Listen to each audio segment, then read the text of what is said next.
Hello guys, good afternoon. Ito ang ulam namin ngayon guys. Nagprito ako ng isda. Tingnan nyo guys. Wow. Uy, pritong isda guys. Tapos, nagisa rin ako ng munggo.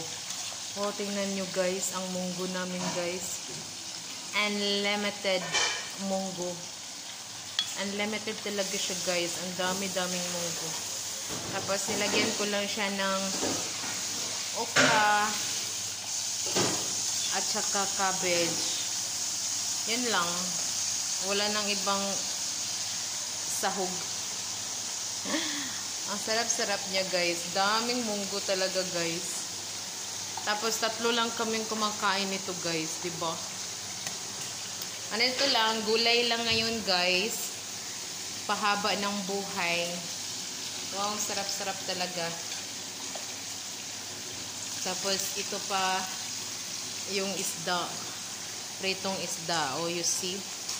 Wow, yummy. Nag-start na siyang kumulo guys. So tapos na siya. Thanks for watching guys.